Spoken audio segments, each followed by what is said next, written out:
Isang magandang hapon po sa ating lahat at muli kayo po ay nakasubaybay sa Hardin ng Panalangin, ang online ministry po ng MIBC Silangan sa pangunguna po ng Pastor Mike Digan. Ito po ang inyong lingkod, ang Preacher Lester Yabut, kasama po ni Ma'am Sheila and ng Brother Shem, at muli po kaming nag-aanyaya sa inyo na samahan kami ngayong hapong ito sa isang oras po ng pananalangin at pakikinig po ng salita ng Panginoon. Magandang hapon po Ma'am Joyce Digan, Pastor Mike, at sa mga kids po dyan. Ngayon din, magandang hapon kay Sister Alexis Salazar, kay Sister Carlota Belen, kay Nanay Ami Yabut. Maraming salamat po sa pagsama nyo sa amin muli ngayong hapong ito. Maging kay Days LF, sino ba ito?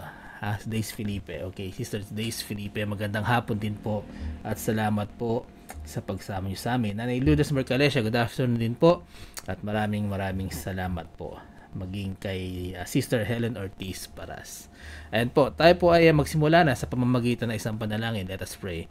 Ama naming Diyos na makapangyarihan sa lahat, muli kami po ay nagpapasalamat sa isa na namang pagkakataon na kami po ay magkasama-sama sa Hardin ng Panalangin upang kami po ay sama-samang manalangin. Sama-sama po kami, Panginoon, na lumapit sa inyong harapan upang ibigay ang aming mga saloobin, aming panalangin, aming mga heart's desires. Ngayon din, Panginoon, ang pagkakataon na muli makapag-meditate po sa inyong salita. Maraming salamat, Panginoon. Pagpalain niyo patawakan ang bawat isa sa hapong ito. Ito aking panalangin sa pangalan po ni Jesus. Amen at amen. Ayan po at tayo po ay dadako na sa pagbabasa po ng ating mga prayer requests. Kung meron po kayong nais na ihabol mamaya sa ating prayer time, i-comment nyo lamang po sa ating live upang maisama natin ito mamaya sa ating pananalangin. Alright? Simulan po natin sa praises and thanksgivings. Tayo po ay bumati muna sa ating mga mahal sa buhay at mga kapatiran na nagdiwang po ng kanilang kaarawan at pagdiriwang ng kanilang birthday this week. January 7, si Brother Louis Dominguez at si Allen Mabansag. Belated happy birthday. And kahapon po, January 8, ay nagdiwang po ng kanyang birthday si Ma'am Susan Orara. Ayan, belated happy birthday po kay Ma'am Sue. Ngayong araw pong ito, January 9, ay nagse-celebrate ng kanilang birthdays sina Ma'am Edith America at si Fabio Felipe. Ayan, happy birthday po kay Ma'am Edith and kay Fabio. Ito po ay classmate ng aking anak na si Shem. And then January 10 naman po ang Sister Camille Rivas Datur, maging si Elise Faith Clemente at si Brother David Palye. Yan po ay bukas. And January 11 naman po ang Nanay LV Rivas. Maganda happy birthday Nanay LV sa January 11. Sa January 12 naman po ay si Mary Grace Raagas. At sa January 13 sina Pastor Lino de la Paz, Brother JP Kekep, John Marie Galdones at si Alicia Claire Sadisa. Ayan, advance happy birthday po sa lahat po ng nabanggit. Wedding anniversaries naman po sa January 11, sina Pastor Lino and Sister Nida de la Paz. Advance happy wedding anniversary po, Pastor Lino and Sister Nida. And then this coming January 11 din po ay we are celebrating the National Baptist Day. Ito po ay celebrated every year on the second Thursday of January. Ayan. At maganda po na merong pagkakakilanlan ang mga Baptist dito po sa Pilipinas. At dadako naman po tayo sa ating mga praises. Ako po sa papasalamat, nagpupuri sa Panginoon sa pagkakagaling ko. Nung Sunday ako po ay nagkaroon uli ng gout. At salamat po sa mga nanalangin sa aking kagalingan. At tingnan ko lang po kung meron pang mahabol dito. Nanay Faye Carpio, maraming salamat po sa pagsama niyo sa amin. And then you're welcome, Fabio. Ayan at happy birthday muli sa iyo. Okay, at dadako naman po tayo sa pagbabasa ng ilang sick brethren and loved ones. Patuloy po natin panalangin si Brother Chris Paul. Siya po ay nagkaroon din po ng dengue. Kung di po ako nagkakamali ay last week. So isama po natin sa panalangin. Hindi ko lang po alam kung siya po ay magaling na, pero nevertheless, panalangin po natin ang kagalingan and recovery ni Chris Paul. Sino pa po ba? Ako lang po rito. Ayan.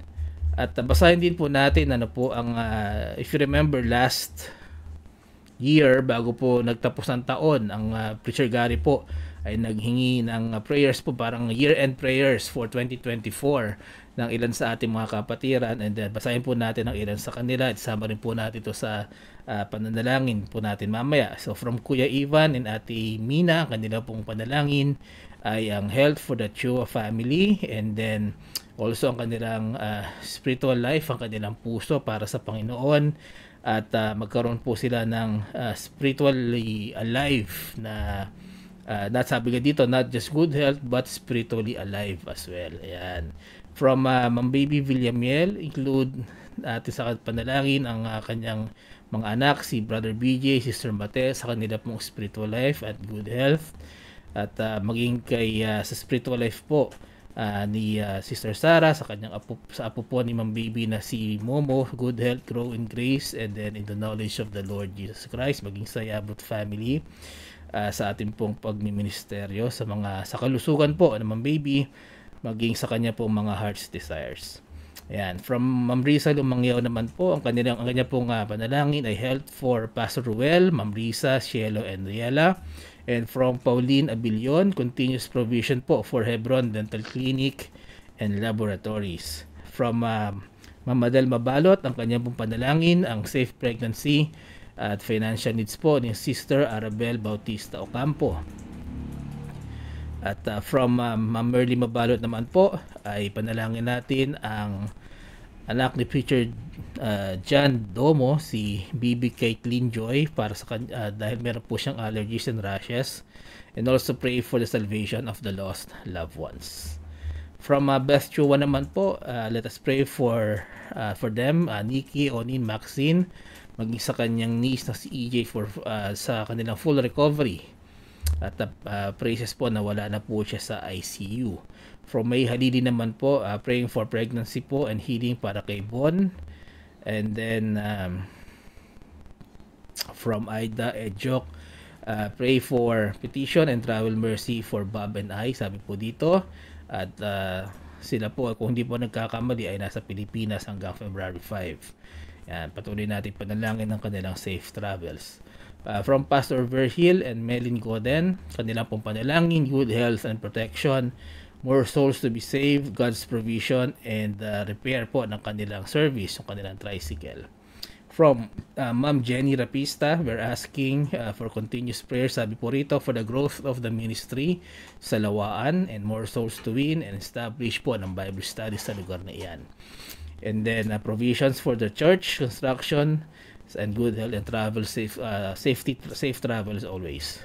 And then from Lenny Wilson, panalangin po natin ang kanilang family to have peace in their hearts and put adversities aside. From Bessie Punsalan, ang kanyang pong panalangin, thanksgiving and good health para kay Patricio and Punsalan families. Panalangin din po sa lahat na may sakit. From Aggie Armstrong, prayers for continued revelations of His will in our new business endeavor. And from Adelina Rigotti, kanyang panalangin, good health, long life para sa members of the families and relatives. Safety din po ng kanyang eldest son na nagtatrabaho sa cruise. And then love and respect and happiness po ang maghari sa kanilang mga puso. From Tessie Abilion, kanyang panalangin para kay Vicky Abilion na ooperahan po sa thyroid. Panalangin po niya ay complete healing and recovery for her, and then good health po and kalakasan po para sa kanila.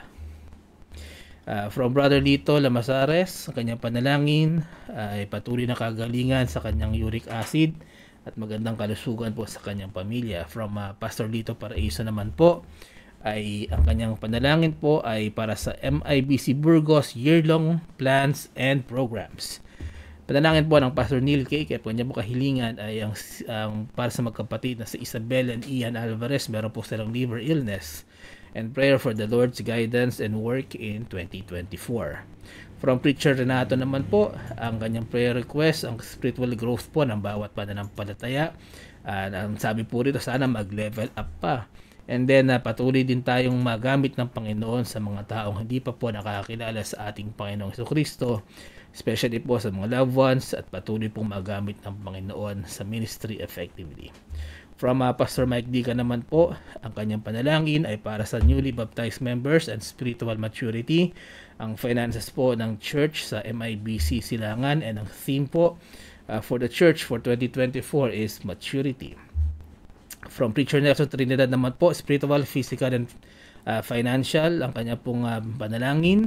And then from Preacher Anselmo Marin, continue to pray for them.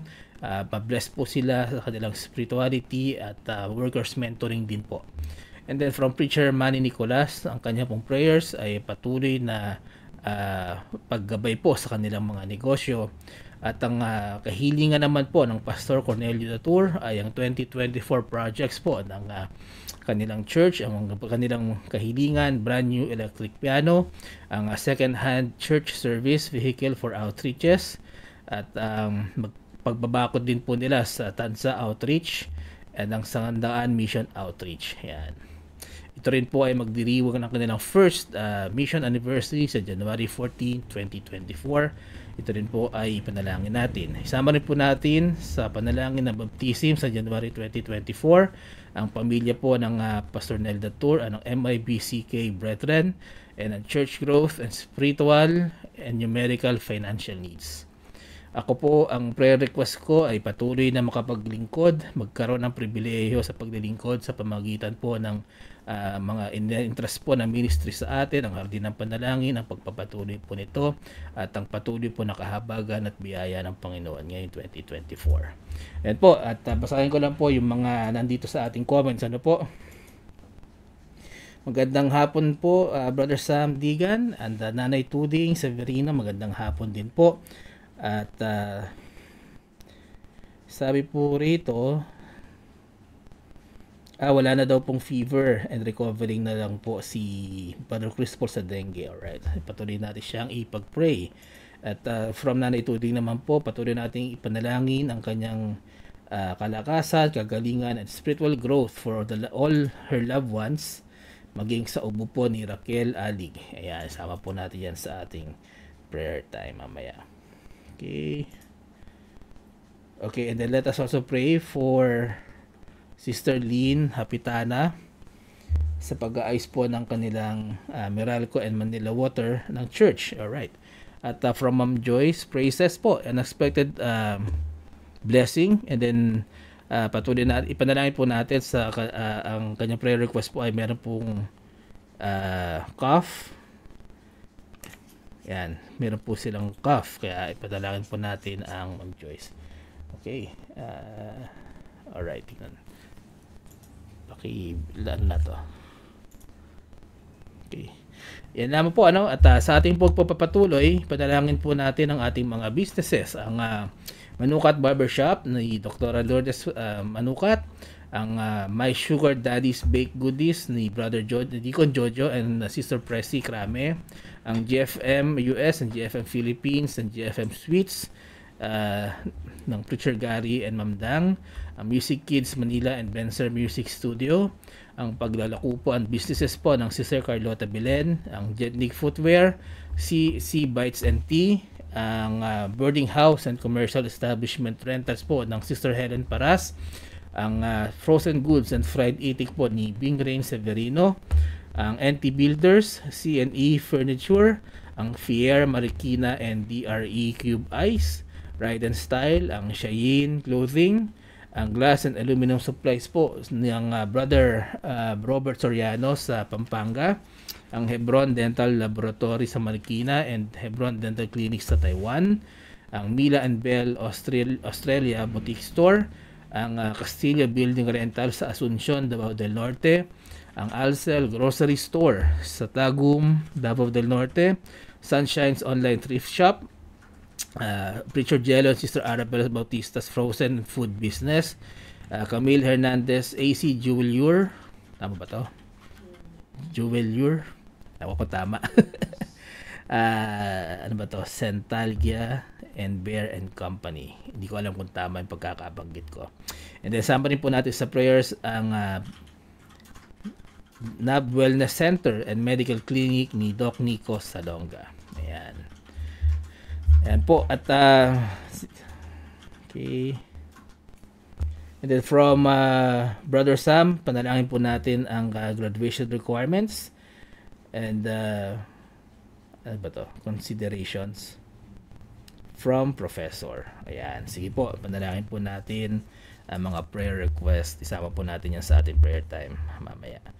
Okay, patuloy rin po nating ipanalangin ang ating mga online services. Of course, ang hardin ng panalangin sa pangunguna po ng Pastor Mike, kasama po ng Preacher Gary and Brother Sam, ang Bountiful Feastings on the Divine Verses sa pangunguna po ng Bishop De Vega, and then ang Micah Agapay with Pastor Nel Datur, ang Of Word and of Prayer with Pastor Neil Kekep, kasama po dyan ang Preacher Jabez Orara and Preacher June Esbieto, ang May Tiyak na Kaligtasan with the FIBA Pastors at ang Biblical Teachings and Studies of MIBC Burgos sa pangunguna po ng Pastor dito Paraiso. Yan lamang po.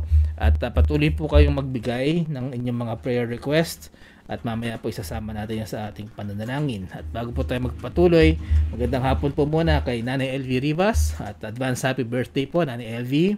Maging kay Brother Cyril Escobar, salamat po sa pagsama niyo sa amin ngayong hapong ito. And the habol po na prayer request from Sister Alexis, makahanap na po siya ng work. Ayan, sige po, isama po natin yan sa ating listahan sa ating prayer time. Ayan po, at this point po ay makakarinig po muna tayo ng isang langing bilang.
Maraming salamat po sa tanging bilang na yan from Brother Shem.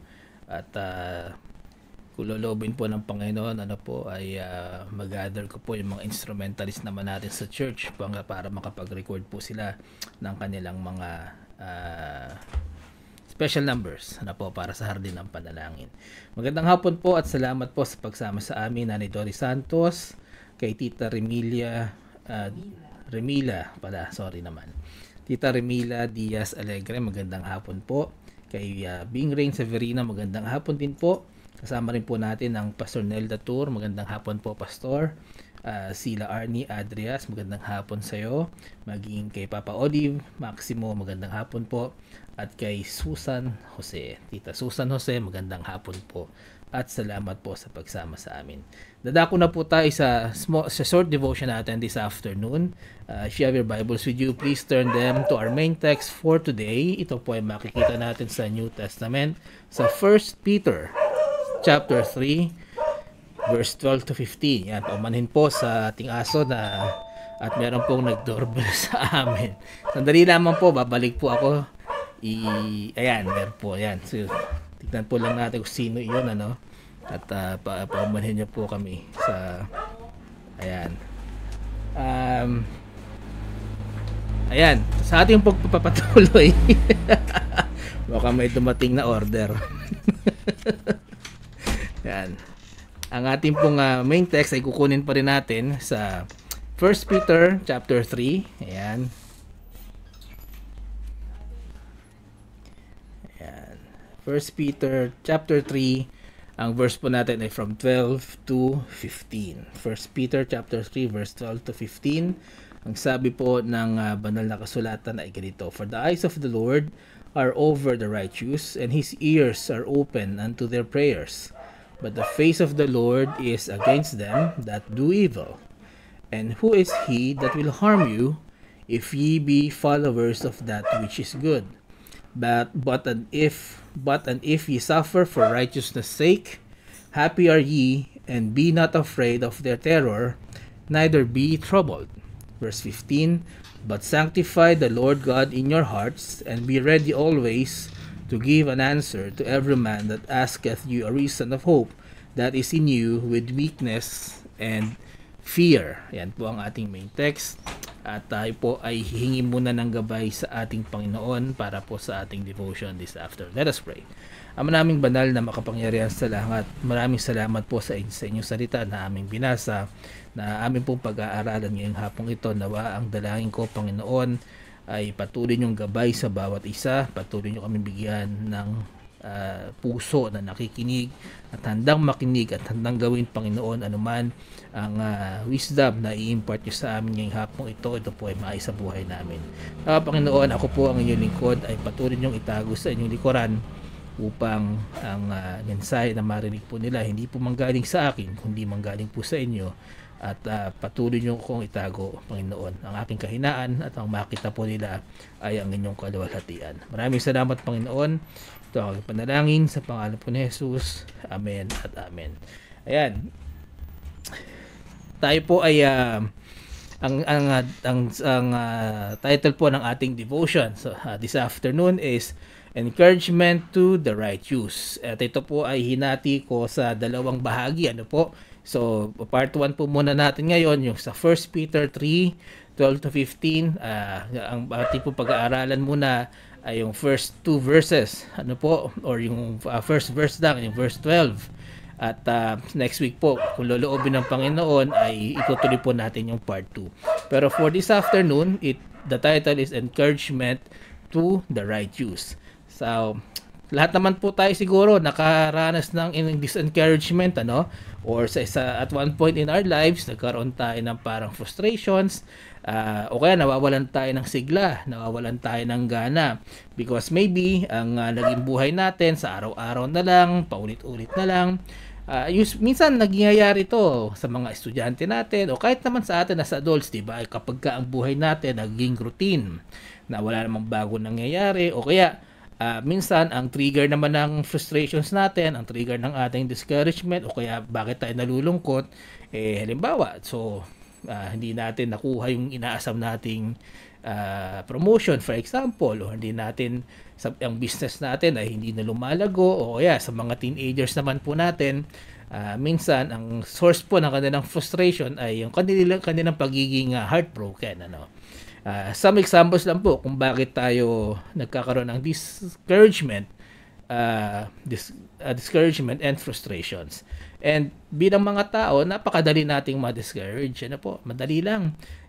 Even sa mga mananampalataya, or shall I say, especially po sa mga mananampalataya, ang hirap kasi minsan palagi tayo nadi-discourage. Maraming dahilan para tayo ma-frustrate, ma-discourage sa ating buhay Kristiyano, no? Halimbawa, ang mga mananampalataya na kahit anong sigasig nila, hindi pa rin natin ma-win over, no, yung ating mga mahal sa buhay sa Panginoon.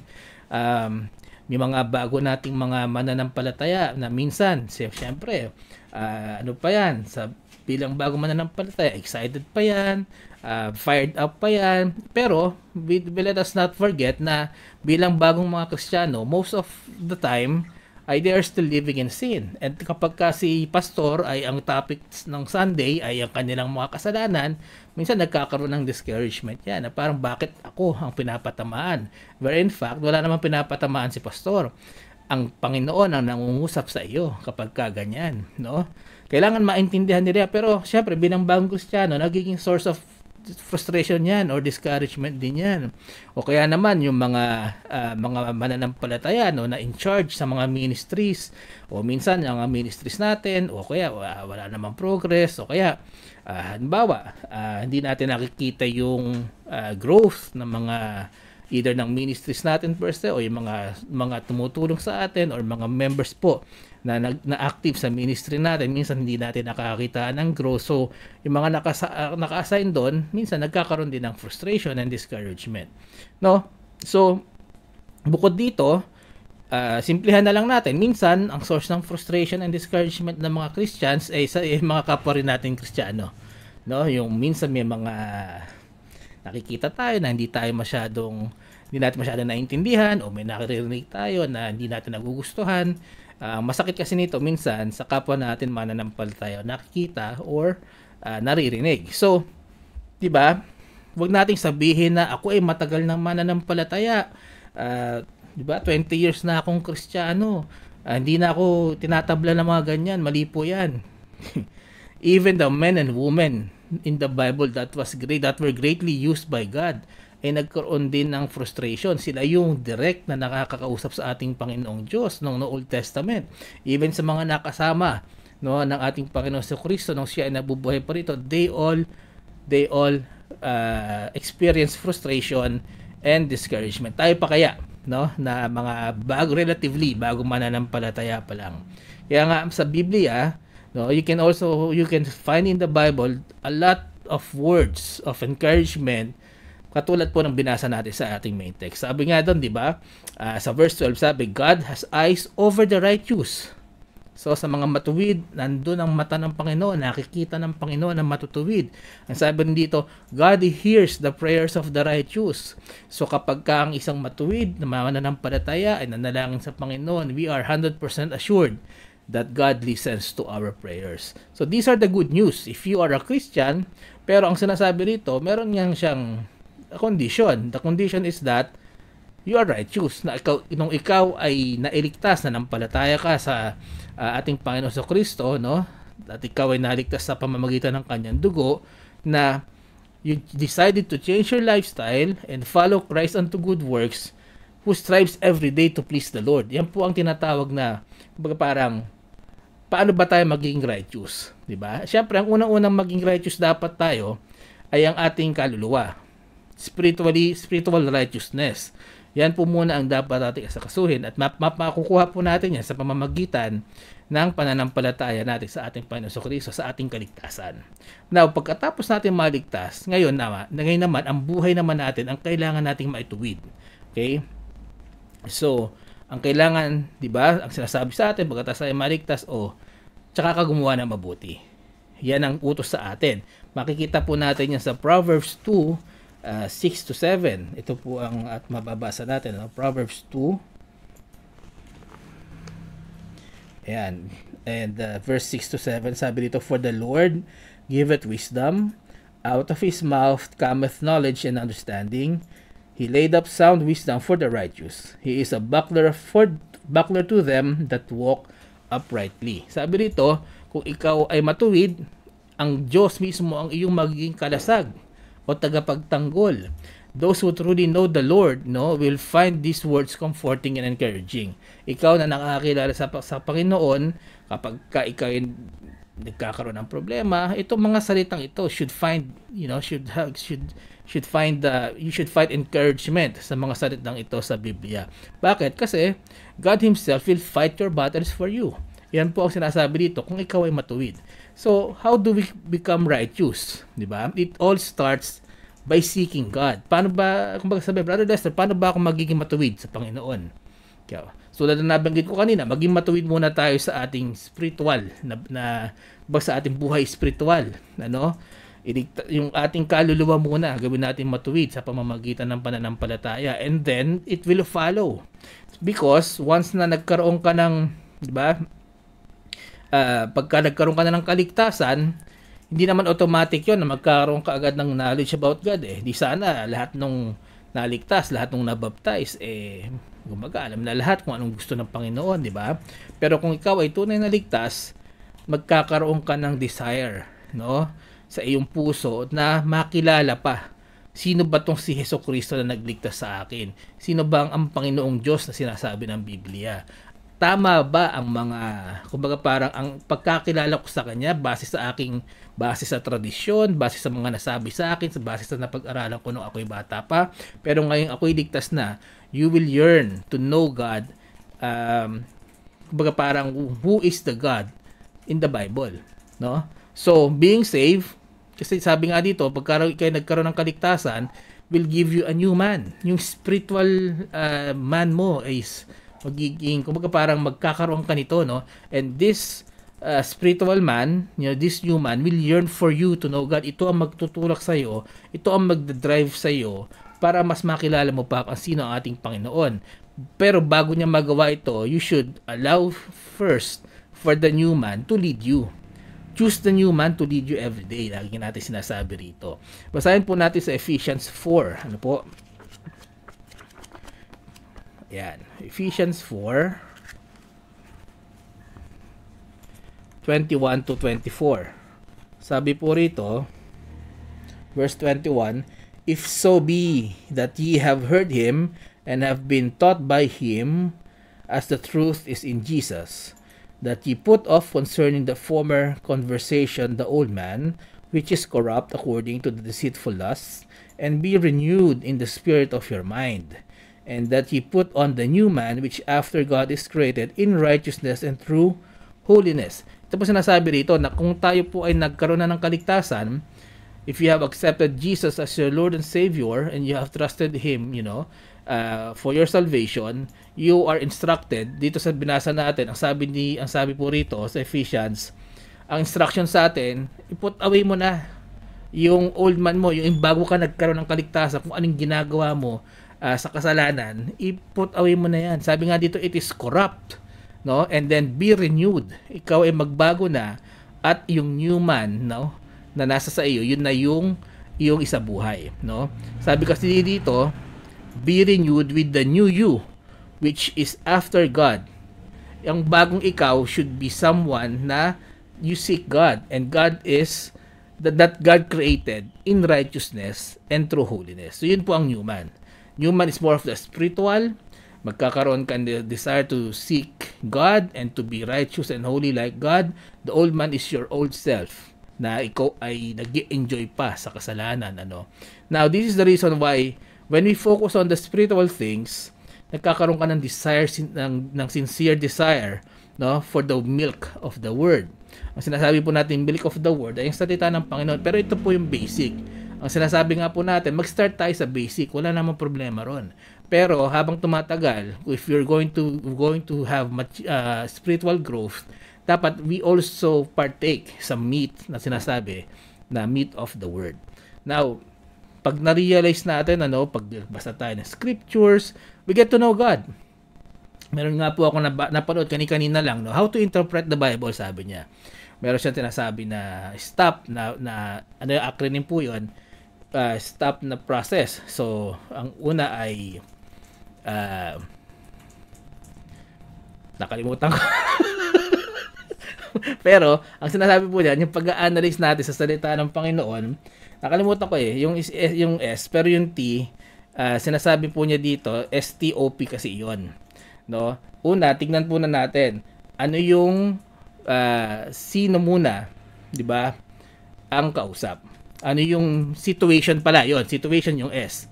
Diba? So hindi pwedeng magbasa tayo ng isang talata lang. Dapat basahin natin yung buong chapter kung ano yung situation at kung sino ang kausap. So yung sunod-sunod po rito, sinabi nga po nung napanood ko is i-discern natin kung ito ba ay sino ang kinakausap naman. Ito ba ay para sa Israel? Ang utos ba to ay para sa bagong Kristiyano? Ang sinasabi ba rito ay tungkol sa mga katulad natin sa New Christians, At meron din sinasabi dito na kailangan din nating maintindihan kung anong type, yung text na binabasa natin. Ito ba ay poem? Ito ba ay law? Ito ba ay, kasi magkakaiba raw po ng interpretation 'yon. At ang pinaka po sa akin is yung sa letter P. Kailangan natin malaman kung ito daw po ay prescribe or describe. Kasi sa Biblia naman po, hindi lahat ng nandun ay utos ng Diyos o inalaw ng Panginoon, di ba? Ang isang example nga po doon ay yung naging kasalanan ni David, siya po ay nangalo niya. Hindi po 'yun prescribed ng Panginoon.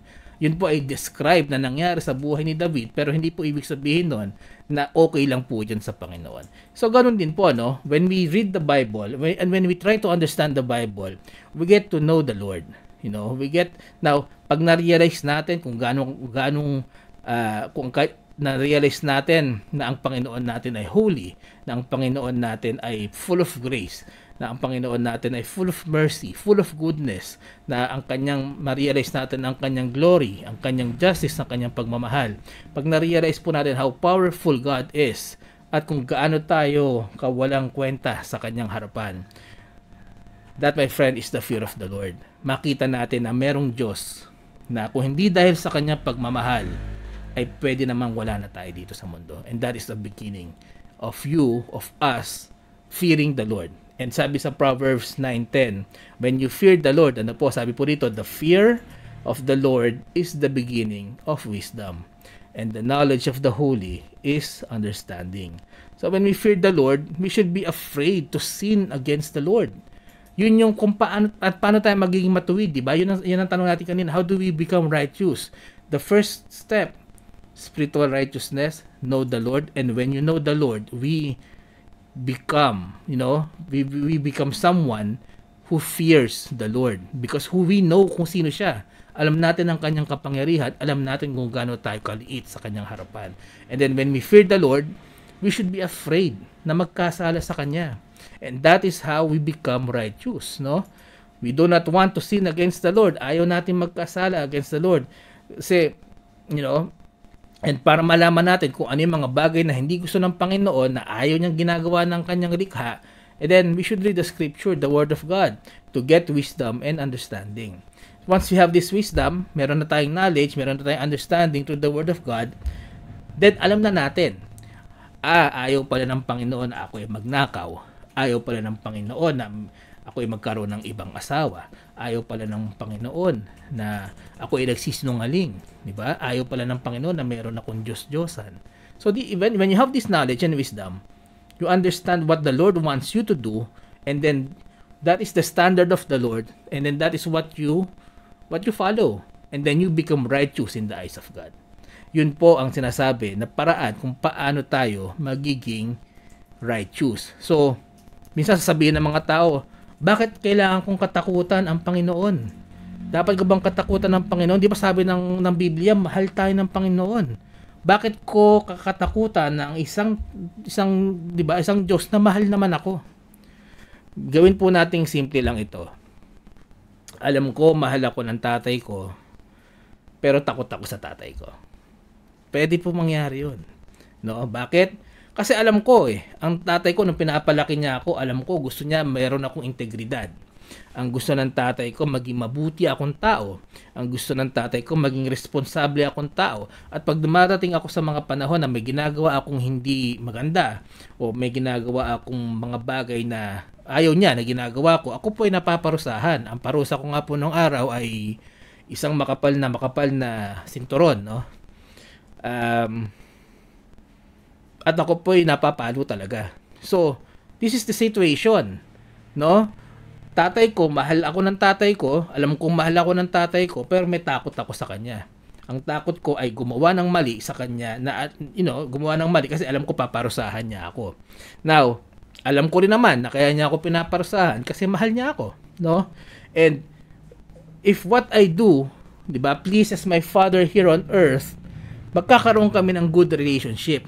Na para bang ang pagiging relasyon ko sa tatay ko is dahil ginagawa ko yung mga gusto niya na tama, no? Parang napakadali na halimbawa humingi ng pabor, no? Sa mga tatay diyan, sa mga anak, no? Napakadaling magbigay ng pabor o ng kahilingan sa anak mo kapag ito'y nag-aaral ng mabuti, kung ito'y gumusunod sa magulang, umuwi ng maaga, di ba? Tumutulong sa bahay. Pag humiling yan na tatay, pwede ba akong pumunta sa ganito? Pwede ba akong bumili ng ganito? Napakadaling ibigay, napakaluwag sa kalooban. I-compare natin yan sa isang anak na hindi naman nasunod sa iyo, hindi gumagawa ng hindi gumagawa ng kanyang assignment, no? Hindi naman tumutulong sa bahay, barubal pang sumagot sa magulang. Pag humiling ba yan sa iyo ng isang bagay, ibibigay mo. 'Di ba? So maybe that is the reason why Jesus tells us that God is our Father in heaven. Kasi gusto niyang sabihin sa atin na kung paano yung relasyon mo, 'di ba? Parang let's make it simple lang. Kung ano relasyon mo sa tatay mo dito sa lupa, it's like the relationship that you should have with your Father in heaven. Medyo syempre, mas engrande lang to, mas spiritual in nature, no? Sabi nga dito, He loves us, He wants everyone to be saved, but He is also just and holy and will punish sinners. Kasi maraming tao kino-question yun eh. Mahal ako ng Diyos, pero bakit God allows, no, people to be in hell?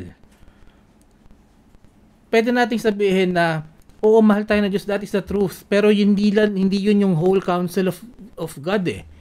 Kaya nakakalimutan natin ang ating Diyos ay holy. Ang ating Diyos ay just, di ba? Sinasabi nga dito, sa mga mature Christians, kapag tayo nagkasala laban sa Panginoon at tayo pinarusahan, naiintindihan natin eh, no? Sabihin natin, ay nagkasala kasi ako. Siguro kaya ganito yung sitwasyon ko ngayon. May kailangan magbago sa akin. Baka pinapalo ako ng Diyos. For example, di ba? Alam natin, when we are punished, it is also because of His love. Na itinatama tayo, itinutuwid tayo ng Panginoon kung paanong yung tatay natin. Hindi ka naman pinapalo niya, no? Ang sinasabi ko po rito ay pagpalo, hindi po paggulpe sa bata, no? Hindi pag-abuso. Pero pinapalo mo para siya ay matuwid, para maalala niya sa susunod, hindi niya nagagawin yung mali yun. Ang Diyos ganun din. Ang ating Ama sa langit, itinutuwid tayo, pinaparusahan tayo, upang tayo po ay maituwid. Para yung kay Adam and Eve, di ba?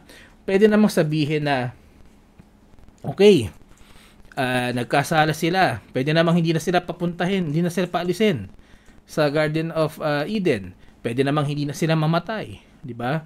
Pero anong klaseng kalupitan na hindi magkakaroon ng katapusan ang kasalanan do sa taong yon, sa kay Adam and Eve. And alam naman natin na kapag tayo, habang gumagawa tayo ng kasalanan, nakukurap tayo.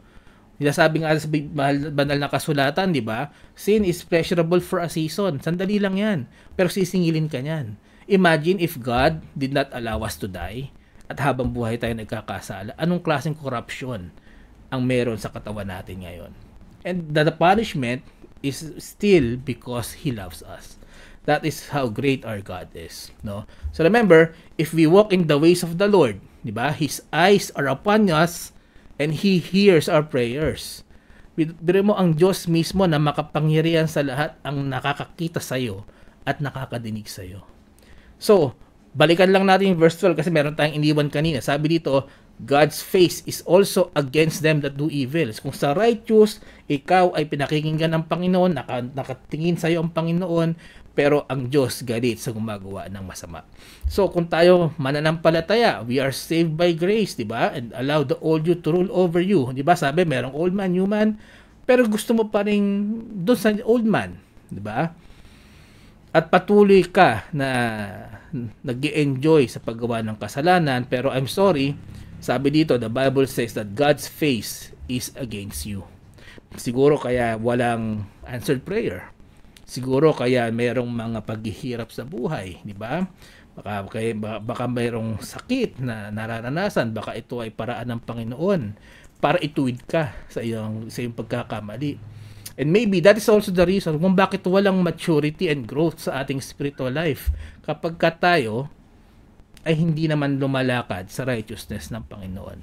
Basahin po natin sa Psalm 7:11. Ito po ating mababasa.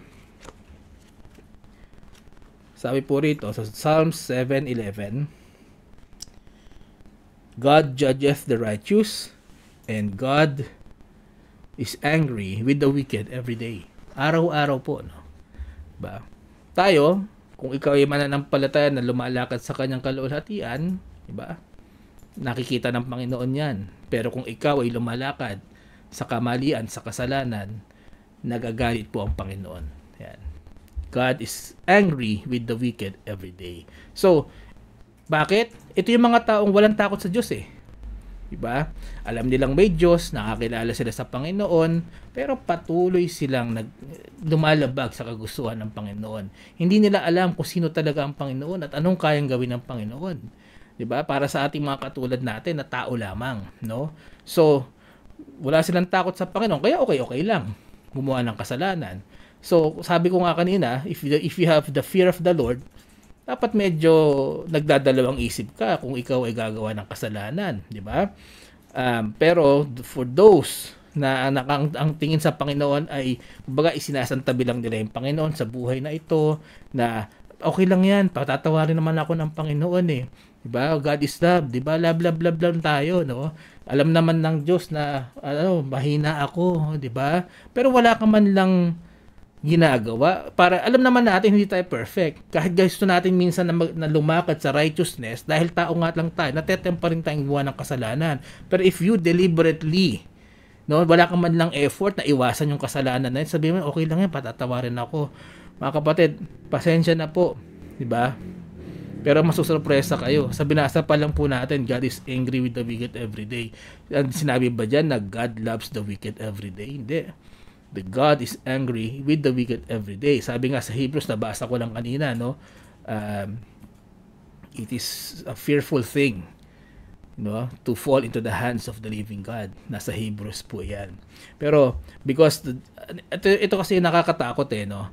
Ngayon sinasantabi natin ang Panginoon. Ngayon meron tayong mga tao na maririnig na sinasabi nila na don't judge me. No, wag mo akong hatulan. Only God can judge me. Pero hindi nila naaalala at hindi nila naiisip na one day, yes, God will judge us.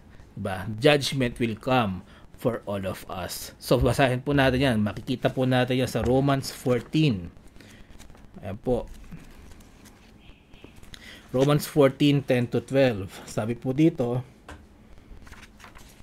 but why dost thou judge thy brother? Or why dost thou set at naught thy brother? For we shall all stand before the judgment seat of Christ. For it is written, as I live, saith the Lord, every knee shall bow to me, and every tongue shall confess to God. So then every one of us shall give account of himself to God. Yan pong sinasabi dito, lahat po tayo, all of us will give account to God, di ba? Anong ginawa natin dito sa lupa, kung ano yung sinabi natin dito sa lupa, kung ano yung inisip natin, kung ano yung pinanawalaan natin, lahat po, we will give account to God. And minsan sasabihin natin, ay, yan yung ayaw ng ibang tao sa relihiyon eh, no? Sasabihin nila, yung religion na yan, ginawa lang naman yan para magkaroon ng takutin ang mga tao.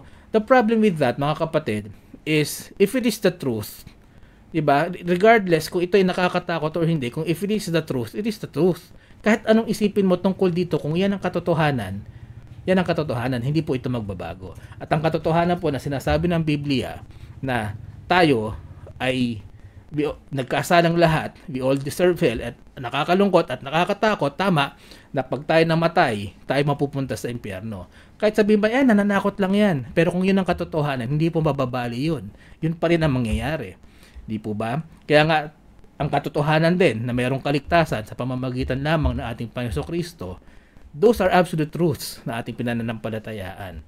So, kahit anong sabihin ng mga tao, kahit sabihin pang pananakot yan, ano lang yan parang para lang matuto yung mga tao na pagka may good deed, reward, kapag ka may bad deed, punishment.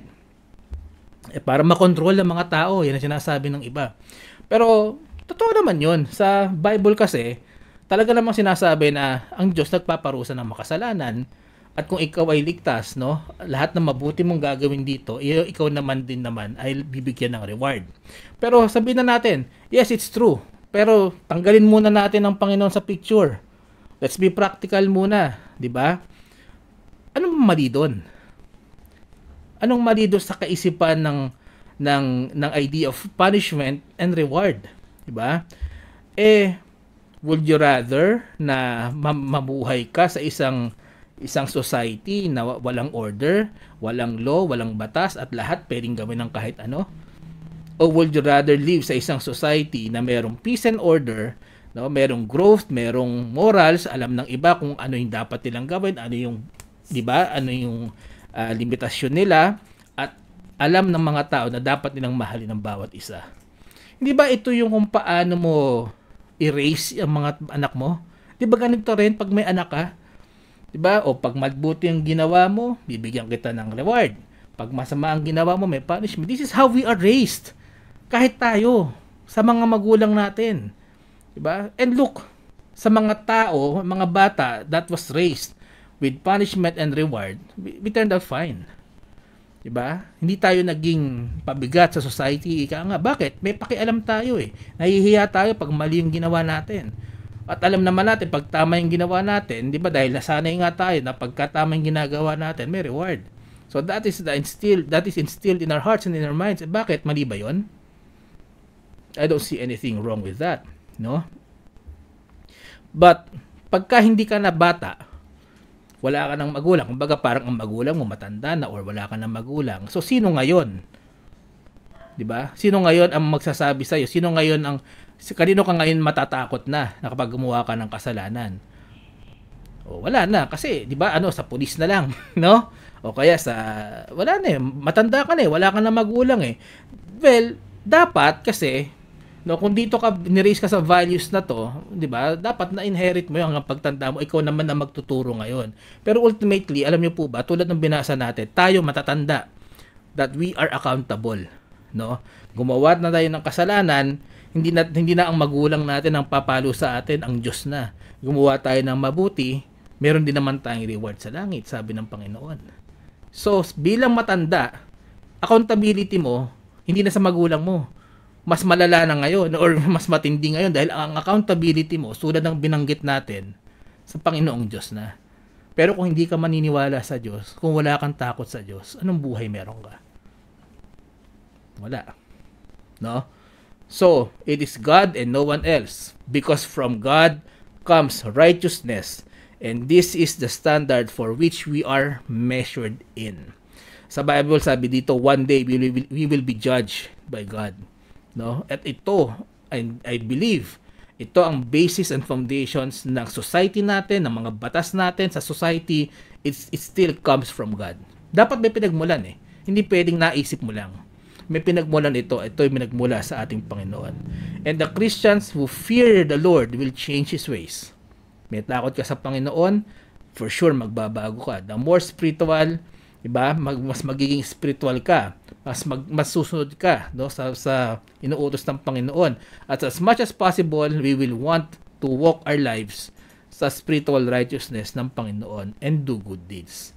Sabi nga ng main text natin, pag ginawa mo ito, ang Diyos mismo nakatingin sa iyo, pag humiling ka sa Panginoon, pinakikinggan ka niya. Kumbaga, this is the ultimate encouragement for me. Hindi ka sa tao nakasalalay, pero alam mo, dahil sa paglakad mo ng matuwid, ang Diyos mismo ang nakatingin sa iyo. So, dito lang po muna tayo magtatapos. And for the sake of time, and Lord willing po, we will be finishing our meditation of 1 Peter 3:12 to 15 next Tuesday. Maraming salamat po. At tutungo na po tayo sa ating pananalangin. Okay. Bago po tayo tumungo, batiin lang po muna natin sa ating pang nakakasama ngayong hapong ito. Kay Ma'am Esther Orhino, good afternoon po. Kasama rin po natin si Sister Rowena Palo Datur, good afternoon po. And then ayan po, Sister Rowena Padilla Dominguez, magandang hapon din po.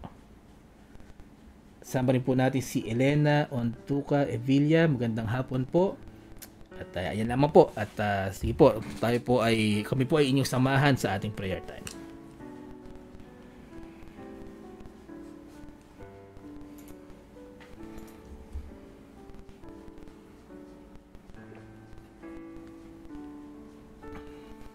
Let us pray.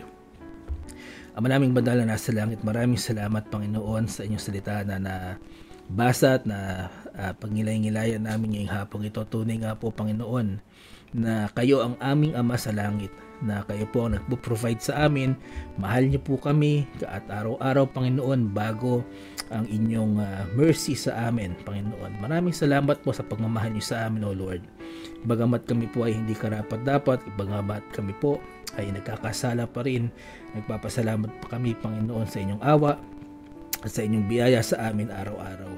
Nawa Panginoon, matulungan niyo po ang bawat isa na lumakad sa inyong katwiran, na lumakad Panginoon at maging kalugod-lugod po kami sa inyong harapan. Dalangin namin Panginoon, ang araw na ito kami po ay nagpupuri sa inyo, nagpapasalamat sa lahat po nagdiwang ng kanilang mga kaarawan.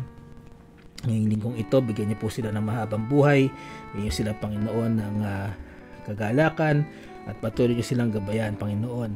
Ngayon din Panginoon, ang nagdiriwang po ng kanilang wedding anniversaries, patuloy niyo pong pagbuklurin ang pagsasama po ng Pastor Dino and Sister Nida de la Paz at patuloy niyo po sila na pagpalain. Dalangin din namin Panginoon ang mga nagpapasalamat kami sa mga answered prayers, O Lord, sa mga blessings na binigay niyo sa amin, sa mga kagalingan po na binibigay niyo sa amin, katugunan din ng aming mga panalangin Panginoon. Maraming salamat po. Patuloy namin nilalapit Panginoon ng aming mga mahal sa buhay na may karamdaman. Si Chris Paul po Panginoon, siya po ay patuloy niyong bigyan ng full recovery at pagalingin sa kanyang dengue. Gayon din Panginoon si Dory Grifalda at si Cornelio Grifalda sa kanilang mga karamdaman. Dalangin din namin Panginoon si Mark Suarez sa kanyang healing and financial needs, maging kay Sister Venus sa kanyang hyperventilation. Dalangin namin Panginoon si Ana Polido na may goiter problem, ang speedy recovery. Ang panalangin namin para kina Gay Castillo Dr. Yen Uilu Madsarevic, Azaraya Chua, Kasen Castillo. Yan din Panginoon kay Eliza Rojas, Norma Castillo, maging full recovery po ng ni EJ Mariano, ng Sister Dang, ni Alex Chua at ni Pastor Walter Santos. Dalangin namin Panginoon si Angelina Coteriano na na-stroke at nasa ospital, siya po inyong pagalingin. Dalangin din namin Panginoon ang patuloy niyong pagpapagaling kay Ma'am Adele Mabalot na may osteoarthritis. Hawakan niyo Panginoon si Gian Paldeng para sa kanyang complete recovery, si Tatay Ansari na na-stroke. Patuloy din namin Panginoon na nilalapit si Francesca Audrey Abad sa kanyang full recovery. Si Imazeni Paras na may high blood pressure, siya po ay inyong pagalingin. Si Pastor Fred Silaw sa kanyang heart disease and high blood pressure, sa po inyong hawakan. Hindi Panginoon si Cristina Martinez sa kanyang health condition. Dalangin namin Panginoon si Laila Go sa kanyang kidney stone, siya po ay inyong pagalingin. Ganyan din si Philomena Belen, bigyan niyo po siya ng kalakasan, pagalingin niyo po ang kanyang namabagang tuhod, maging ang kagalingan po ng bukol na inoperahan po sa balikat ni Rogelio Severino. Dalangin din namin Panginoon na pagalingin niyo po Panginoon si Leonardo Saren, Panginoon, sa kanyang kagaling. Patuloy niyo pong bigyan ng kagalingan. At maging si Flor Chuan, nakakaranas po ng sakit at cramp sa kanyang katawan, siya po ay inyong pagalingin. Patuloy namin nilalapit si Francis Kikaraya sa kanyang kagalingan sa stroke. Ngayon din, Panginoon, talangin din namin si Nanay Shoni Isla, ang mother-in-law po ni Pastor Quezon na nasa ospital. Siya po inyong pagalingin. Patuloy namin nilalapit, Panginoon, si Arnulfo Pedrosa Atrias. Patuloy niyo po siyang bigyan ng recovery and healing. At ang aming pong kahilingan, Panginoon, ay bigyan niyo rin, kayo na rin po ang mag-provide ng kanilang pinansyal na pangangailangan. Dalangin din namin si Conrado Mendoza na may sakit, sa po inyong pagalingin at hawakan. Maging si Ma'am Joyce, Panginoon, na merong ubo, ay inyong pong pagalingin. Patuloy namin nilalapit, Panginoon, ang mga mahal namin sa buhay na mayroong malubhang karamdaman. Si June Santos sa kanyang dialysis, si Emma Reyes, si Corazon San Jose, si Giselle Juarez, si Amparo Cruz, si Norea Jade Borja, si Julita Elisiralde at si Mary Rebamonte na may mga cancer. Sila po inyong hawakan. Ngayon din sina Efred Inocencio, Berbarda Lopez, Perlis Kaar at Frank Hardin na meron pa mga komplikasyon sa diabetes. Sila po inyong hawakan at pagalingin, Panginoon. Kayo po ang magmirakulo sa kanilang buhay at maging kanilang pinansyal na pangangailangan. Kayo po mag-provide. Patuloy namin nilalapit, Panginoon, ng aming mga expectant mothers, sina Sister Agnes Casiao at si Arabel Bautista Ocampo. Sila po ay inyong hawakan, bigyan ng maayos na kalusugan hanggang sa kanila pong panganak. Dalangin namin, Panginoon, ang iba pa naming mga kahilingan. Patuloy niyo pong hawakan si Grace, Faith at Mercy, mga anak po ng Sister Dangan Picregari, at gabay niyo po sila sa kanilang mga endeavors, Panginoon. Maging ang kanila pong Philippine and Taiwan trips, kayo po ang mag-provide para dito, at maging mag-ingat po sa bawat isa. Kailangan din namin ang continuous health and growth ng apo po ni Yen Uido Madsarivic. Patuloy niyong bigyan ng continuous strength and grace si Emily Muth. Strength and guidance po para kina Christine and Cathy Vu. Patuloy namin nilalapit ang Wilson family. Patuloy niyo po silang pagkaingatan. Dalangin din namin, Panginoon, si Shem sa kanyang physical strength, good health, spiritual growth and maturity. Ngayon din, Panginoon, ang Sister Shera sa kanya pong bigyan niyo po siya ng wisdom, knowledge and understanding sa araw-araw po, paggabay niya po at pag-aasikaso sa aming pamilya. Dalangin din namin, Panginoon, ang Brother Robert Soriano sa kanyang pag-aayos po ng petition papers papunta sa US. Dalangin din namin ang Sister Doris Santos. Patuloy niyo po siyang bigyan ng physical and spiritual strength. Ang God and family, Panginoon, kayo po mag-provide para sa kanilang pangangailangan. Ngayon din, Panginoon, dalangin namin ang heart desires at kalakasan ng pangangatawan ng Nanay Tuding Severino. Maging bigyan niyo po ng kalusugan at gabay si Melvin Severino. Ngayon din, Panginoon, ang kanila pong business sa inyo pong gabayan at palaguin. Dalangin namin, Panginoon, ang spiritual life and studies ng Brother Sam, Sister Milka and Brother Shan. Patuloy niyo pagkaingatan ng kanilang pagtatravel, Panginoon. Ngayon din, Panginoon, ang Sister Malula o ang kanyang family, bigyan niyo po sila ng spiritual growth at protection, at patuloy po sila makapaglingkod sa inyo. Patuloy namin nilalapit, Panginoon, si Mercy Castro. Bigyan niyo po ng good health ang kanyang pamilya at pagkagalingan. At maging, Panginoon, dalangin namin ng Ma'am Jenny Rapista ang kanila pong gawain sa Lawaan Antique sa pangunguna po ni Pastor Gerald Rapista. Patuloy namin nilalapit Ma'am Baby Villamiel, ang kanyang health, ang kanyang bigyan niyo po siya ng proteksyon, ang kanyang heart's desires, Panginoon, at spiritual strength para po sa kanyang mga anak at mga apo. Dalangin namin, Panginoon, ng spiritual strength ng Carpio family, maging guides, maging ang guidance po ninyo, Panginoon, provision para sa Inocencio at Abdul Sarak family. Patuloy namin nilalapit, Panginoon, si Aidaki Ejok, ang kanyang pamilya, Panginoon, patuloy niyong bigyan ng kalusugan at protection, Panginoon. Patuloy namin nilalapit, Panginoon, ng Sister Rowena Galdones, ang kanyang mother na si Rosario. Bigyan niyo po ng kalakasan at mabuting kalusugan. Kaya din si Joel Eve, si Reynan, sila po ay makapag-abroad, maging si Jomar ay makatapos po ng pag-aaral. Patuloy namin nilalapit, Panginoon, ang spiritual growth and maturity po ng family ni Marian Cabana, maging ang salvation po ng kanyang mga loved ones at ang kanila pong pagtatrabaho sa ibang bansa. Patuloy namin nilalapit, Panginoon, ang mother po ni Sister Lynn Hapitana na si Mama Lilia po Bukan. Siya po inyong ingatan. Maging sina Jason Hapitana at Jake Hapitana. Patuloy namin nilalapit, Panginoon, ang kahilingan po ng Nanay Tuding Severino, kalakasan at kagalingan po, maging spiritual growth po para sa kanyang mga mahal sa buhay, at paggilingin niyo rin po ang ubo ni Raquel Aling.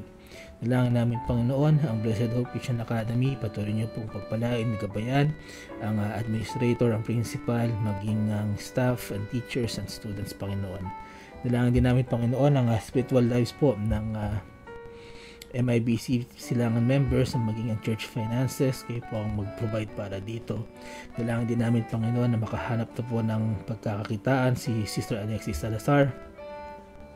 Patuloy namin sinasama sa panalangin si AD Nosa sa kanyang NCLX exam na maging maayos po ang maging resulta nito, maging ang kanyang sister-in-law po ni Deacon Joseph Krame na si Emelinda Shinochuka and family sa Japan, at maging ligtas, naging nawa po naging maayos po ang kanilang kalagayan sa naganap po na lindol dito.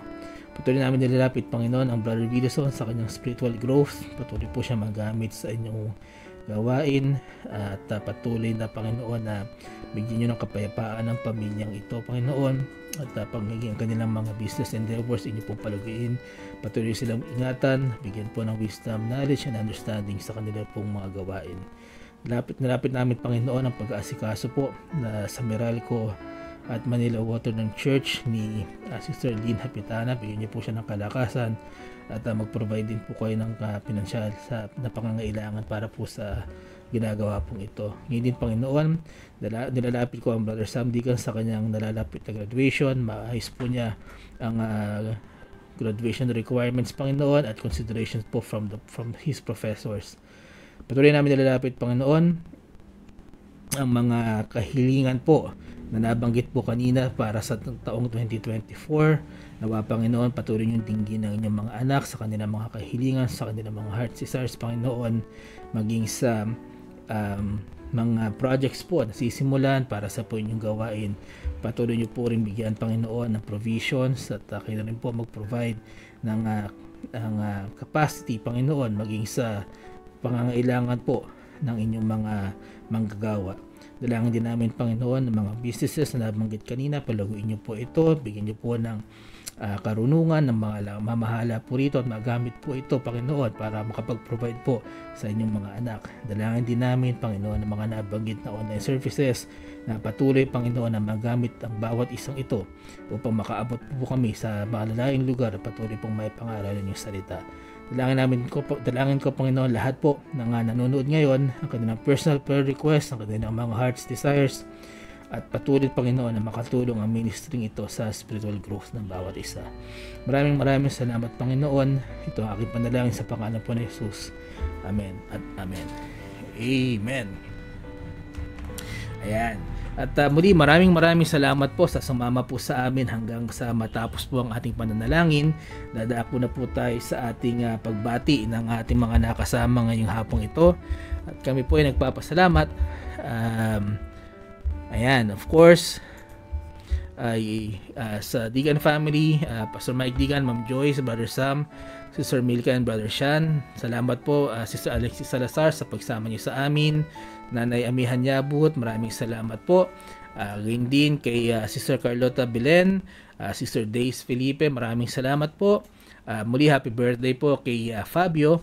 Today po yan, and then nakasama rin po natin si Nanay Lourdes Mercalessia, Sister Helen Ortiz Paras, good afternoon po, Nanay Faye Carpio, salamat din po sa pagsama sa amin, Nanay Tuding Severino, Nanay Elvie Rivas, at Brother Cyril Escobar, kasama rin po natin si Bing Ren Severino, Nanay Doris Santos, good afternoon po, kasama rin po natin si Tita Remila Diaz Alegre, magandang hapon po.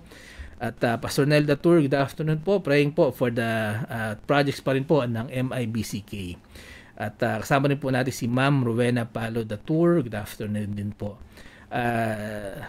Laarni Ardrias, magandang hapon sa iyo at patuloy naming pinapanalangin ang iyong father na si Arnulfo for his recovery. Susan Jose, okay. Nanay Susan Jose, magandang hapon po. Salamat po sa pagsama sa amin. Si Papa Olive Rivas, nakasama rin po natin, maging ang Ma'am Teng Orhino, good afternoon po. Nakasama rin po natin ang Sister Shalini Gloriani, si Rose Marie Custodio, good afternoon din po. Maging si Beth Chua, magandang hapon po. Si Jan Domo, good afternoon din po. Kasama rin po natin Sister Rowena Padilla Dominguez, salamat po sa pagsama sa amin. Maging kay Sister Ami Kayabyab, good afternoon po. Sa aking kaibigan na si Sir John Rigo, magandang hapon sa iyo. Si Sister Veronica Bilen at si Sister Elena Onto Cavilla, magandang hapon po. Maging kay Sister Monique Cabaya. Ayan lamang po, at paumanhin po kung meron akong mga hindi nabanggit. We always encourage everyone na makakasilip po to leave an emoji para po mabanggit namin kayo sa pagtatapos po ng ating programa. Ayan. Maraming salamat po muli sa pagsama sa amin ngayong hapong ito. Muli, ito ang inyong lingkod, Preacher Lester Yabut, kasama po ng Ma'am Sheila and Brother Shem. At kami po ay muli nag-aanyaya sa iyo na samahan kami sa Hardin ng Panalangin. Babalik po ito sa ganap na alas 5 ng hapon sa Thursday, sa pangunguna po ng Preacher Gary, at sa Friday po sa pangunguna ng Brother Sam. Bukas po ay ang midweek service po ng ating church, MIBC Silangan. Ito po ay gagawin natin on-site. Yan naman po, at muli maraming salamat po, at we hope to see you again next Tuesday para po sa part 2 ng ating pag-aaral ng salita ng Panginoon. May God bless you all. Patuloy lamang po tayo magtiwala sa Panginoon.